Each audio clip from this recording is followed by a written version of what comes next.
zamisel je nastala pred recimo temu letom pa pol.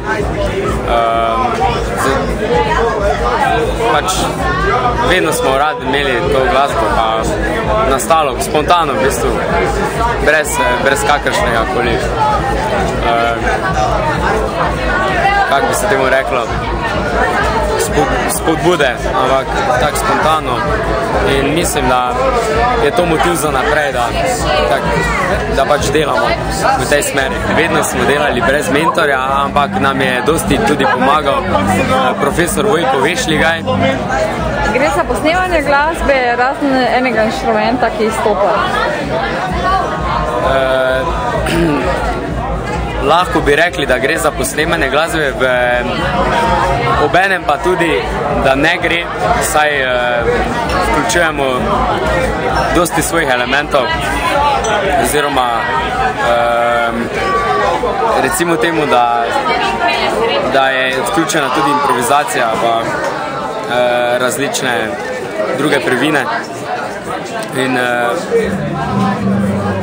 ja, je pa res, da je en inštrument res različen, to je klasična harmonika namesto bandoneona, kar pa bi s časoma tudi mogoče nadomestili z originalno različico. Se bo naučil to harmonikaš vaš? Upajmo, da. Saj smo, mislim, to smo že nekaj obdelali, tako da... Kje je to najbolj zdaj vidno v Evropi, na cirkusih?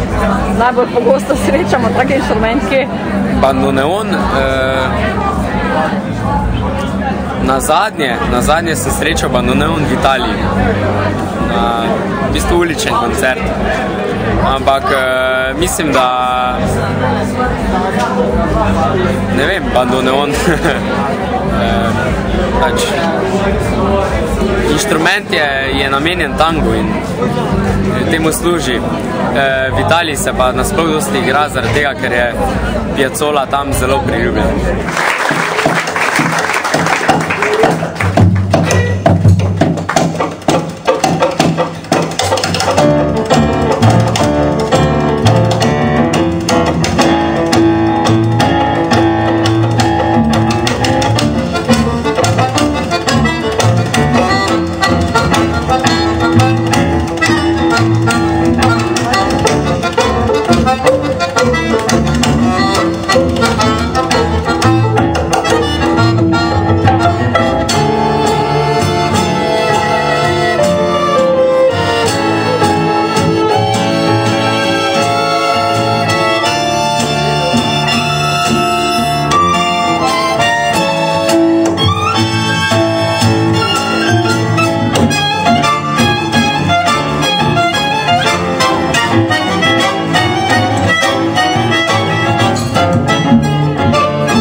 Kaj pomeni za vas konkretno vaš uspeh na audiciji Nedavni Veselavcev?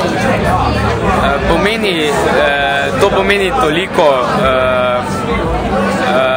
pač koncerte po sosednji Avstriji. Mislim, da si želimo tudi nastopati v tujini in ciljna publika bi lahko tudi bila, oziroma bi naj bila v tujini, ne? Plus domača seveda, ampak vsi vemo, da tujina prinaša več ljudi, več stilov, več vsega.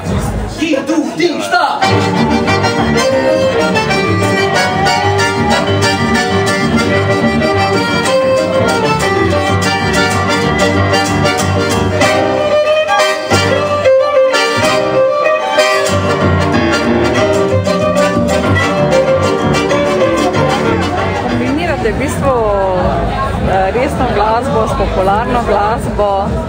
nekateri bi temu rekli, da promoviramo klasično glasbo na napačen način. Jaz pa mislim, da jo je nekako treba približati tudi laični publiki in se skozi hec ali pa skozi neformalno igranje ali pa tudi formalno, v bistvu je formalno igranje, ampak nekako se približa glasbi, ki jo poslušajo laiki, ampak jo predstavimo na zelo klasičen način, tako da se mi zdi to vsekakor dobro za vse.